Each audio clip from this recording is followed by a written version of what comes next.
Hello दोस्तों, स्वागत है आपका मेरे चैनल ऐशू नॉवेल वर्ल्ड में। अगर आपको इसके आगे के चैप्टर चाहिए तो मेरे चैनल को लाइक और सब्सक्राइब कीजिए।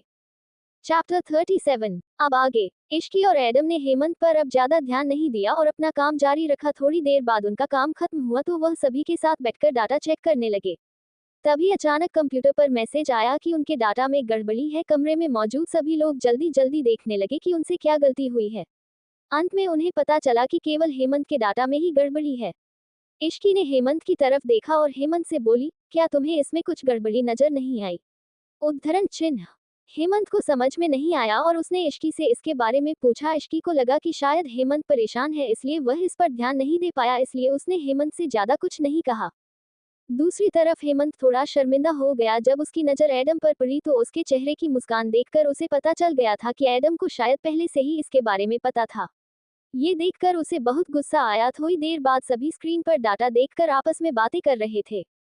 हेमंत दूसरी जगह शांति से बैठ गया और इश्की को काम करते देखता रहा। उसे अब ऐसा महसूस हो रहा था जैसे वह एक बेकार इंसान है। हेमंत उठा और वहां से बाहर चला गया।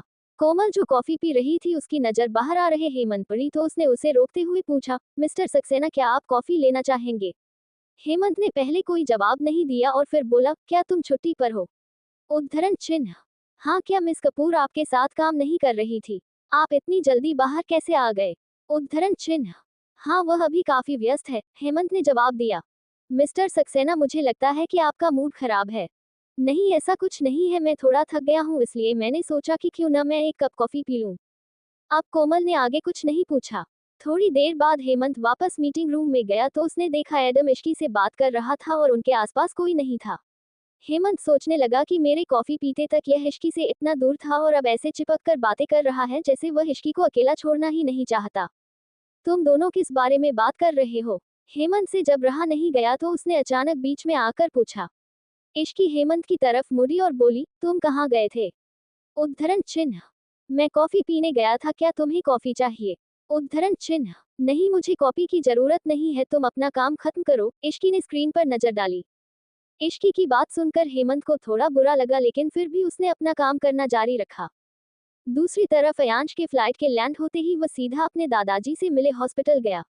जब वह अपने दादाजी के वार्ड में आया तो उसने देखा उसके दादाजी खाना खा रहे थे। मिस्टर सिंघानिया ने अयांश को देखते ही पूछा, तुम वापस कब आए? उद्धरण चिन्ह।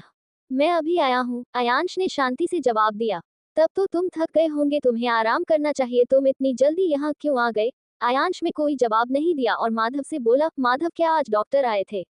माधव ने तुरंत जवाब दिया, हाँ मिस्टर सिंघानिया, उन्होंने कहा है कि दादाजी की हालत धीरे धीरे ठीक हो रही है। अयांश को अब काफी अच्छा लगा और उसने सिर हिलाया। मिस्टर सिंघानिया ने अयांश की ओर देखा और बोले, अयांश, कंपनी कैसी चल रही है? उद्धरण चिन्ह। अयांश ने तुरंत जवाब दिया, सब कुछ ठीक चल रहा है दादाजी। ये तो अच्छी बात है। और अयांश, इश्की इतने दिनों से यहाँ क्यों नहीं आई? मैंने उसे काफी टाइम से नहीं देखा है। वह अभी विदेश गई है। क्या विदेश? वह वहाँ क्या कर रही है?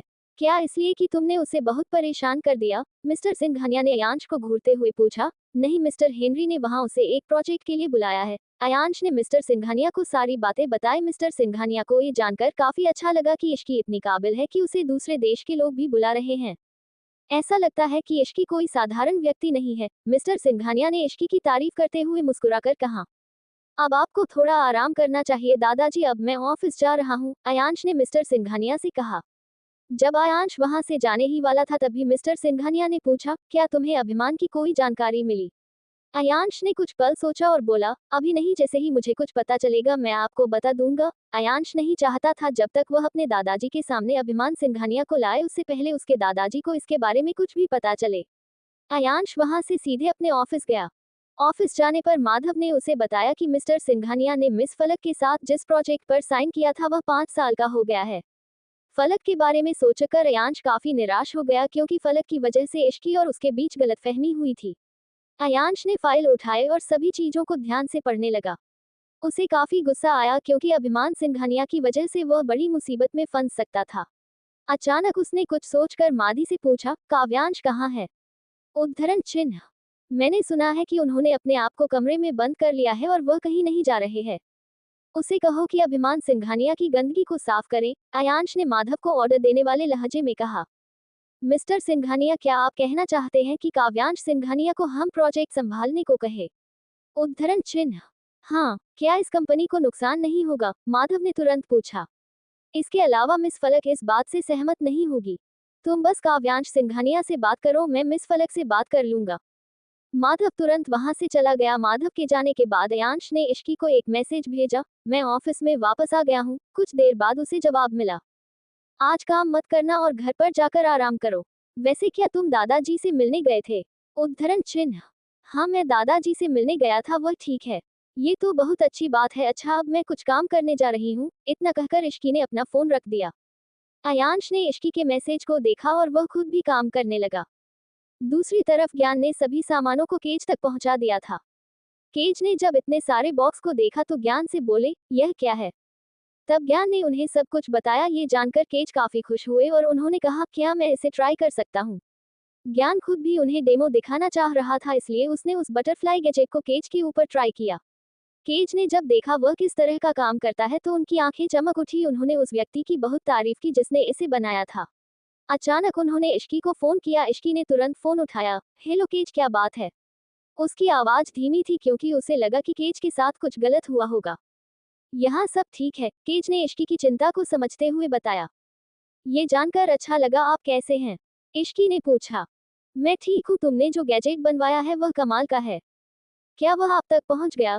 केज ने तुरंत जवाब दिया। हाँ, मैंने इसे ट्राई किया, ये काफी अच्छा है, इससे हमारे मिशन में काफी मदद मिलेगी। केज ने थोड़ी देर और इश्की से बात की और उसे ये भी बनाया कि उसके फैक्ट्री पर हमला हुआ था, लेकिन उन्होंने आसानी से हमलावरों को मार दिया था। इश्की को काफी हैरानी हुई, उसने नहीं सोचा था कि रॉक्सी के लोग इतनी जल्दी हमला करेंगे। केज ने उन्हें ये भी बताया कि वह शायद बटरफ्लाई गैजेट के फैक्ट्री पर भी हमला कर सकते हैं क्योंकि उन्हें इसकी काबिलियत के बारे में अब तक पता चल गया होगा। फोन रखने के बाद इश्की काफी परेशान हो गई और वह यांश को फोन करना चाहती थी, लेकिन ये देखते हुए कि काफी देर हो गई है उसने फोन नहीं किया। इश्की ने अपना काम जारी रखा क्योंकि अब उसे जल्द से जल्द काम खत्म करना था। अगले दिन ऑफिस में अयांश काम कर ही रहा था, तभी कोई गेट खोलकर अंदर आया। मिस्टर सिंघानिया, मुझे खुशी हुई कि आखिरकार आप वापस आ गए। अगर आप वापस नहीं आते तो प्रोजेक्ट में और टाइम लगता, फलक ने अयांश के ऑफिस में घुसते हुए कहा। ऐसा लगता है कि यह खबर आपको बहुत जल्दी मिल गई मिस फलक, मैं कल ही वापस आया हूँ और आज आप यहाँ आ गई। अयांश ने फलक की आंखों में देखते हुए मजाक में कहा। फलक प्यार से अयांश को देखने लगी। अयांश उसके इस व्यवहार से काफी हैरान था। क्या आप यहाँ प्रोजेक्ट के बारे में बात करने आए हैं? उद्धरण चिन्ह। हाँ, मुझे भी यही लगा, लेकिन आपको देखते ही मैं सब भूल गई, फलक ने फ्लर्ट करते हुए कहा।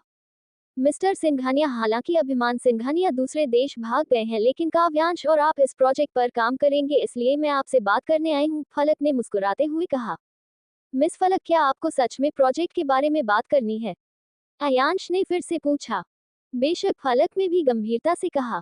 ठीक है, आप मुझे 1 मिनट दीजिए। अयांश ने तुरंत माधव को फोन किया और काव्यांश को अपने केबिन में भेजने के लिए कहा। मिस्टर सिंघानिया, क्या आप कोई इंटरनेशनल प्रोजेक्ट भी कर रहे हैं? उसने पूछा।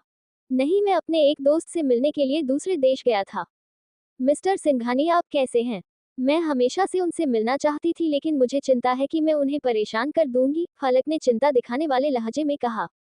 मेरे दादाजी अब काफी ठीक है, लेकिन अभी उनसे मिलना ठीक नहीं है। कुछ सोचकर फलक फिर से बोली। मिस्टर सिंघानिया, क्या आप मेरे साथ हॉर्स राइडिंग के लिए जाना चाहेंगे? उद्धरण चिन्ह। शायद मेरे पास अभी टाइम नहीं है, आपको पता होना चाहिए कि मुझे अभी बहुत सारी चीजें ठीक करनी है। अभी फलक कुछ और बोलती तब तक किसी ने गेट खटखटाया। अयांश को काफी राहत महसूस हुई। अंदर आ जाओ, अयांश ने कहा। माधव और काव्यांश अंदर आए। फलक ने काव्यांश को एक नजर देख ऐसा लग रहा था कि वह उसे देखना ही नहीं चाहती थी। बैठ जाओ, अयांश ने काव्यांश को ऑर्डर दिया। मिस फलक आपके पिता के साथ हुए कॉन्ट्रैक्ट के लिए यहाँ आए हैं, आपको उनके साथ काम करना है। मिस फलक, हमें बताएं कि हम आपके लिए क्या कर सकते हैं। फलक तुरंत बोली, ये प्रोजेक्ट जल्दी शुरू होने वाला है, इसलिए मैं चाहती हूँ कि आप किसी ऐसे व्यक्ति को चुने जो मेरे साथ मिलकर काम करें। फलक ने एक नज़र भी काव्यांश को नहीं देखा। ये कोई बहुत बड़ी परेशानी नहीं है, सिंघानिया ग्रुप निश्चित रूप से मिस फलक के साथ मिलकर काम करेगा। मेरे पास बहुत सारे काम है और काव्यांश उन लोगों में से एक है जो इस प्रोजेक्ट को संभाल सकते हैं। अयांश ने काव्यांश की ओर मुड़ते हुए कहा। जैसे ही आपको लगे कि किसी तरह वह आपकी मदद नहीं कर पा रहा है तो आप मुझसे बात कर सकती हैं, अयांश ने काव्यांश को एक नज़र देखते हुए कहा। जरूर, मैं मिस फलक के साथ काम करना चाहूंगा, काव्यांश ने भी सहमति में सिर हिलाया। मिस्टर सिंघानिया, प्रोजेक्ट ऐसा नहीं है जिसे वह संभाल सके, इसलिए मैं चाहती हूँ कि आप किसी और को ये काम करने के लिए कहें। आपको चिंता करने की जरूरत नहीं मिस फलक, काव्यांश ये काम अच्छे से कर सकता है। आप जानती है कि मैं कितना बिजी हूँ और मेरे अलावा कोई भी उन कामों को संभाल भी नहीं सकता।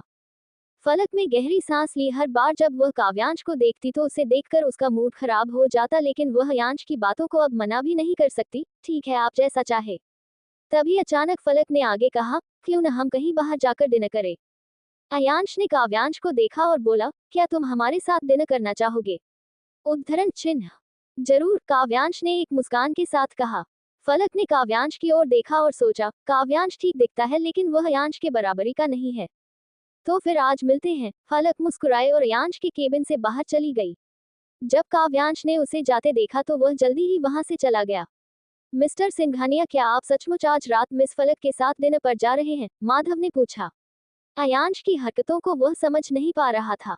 तुम उसे जानते हो, अगर मैं उसके साथ डिनर पर नहीं गया तो वह मुझे हर रोज परेशान करेगी, अयांश ने हार मानने वाले स्वर में कहा।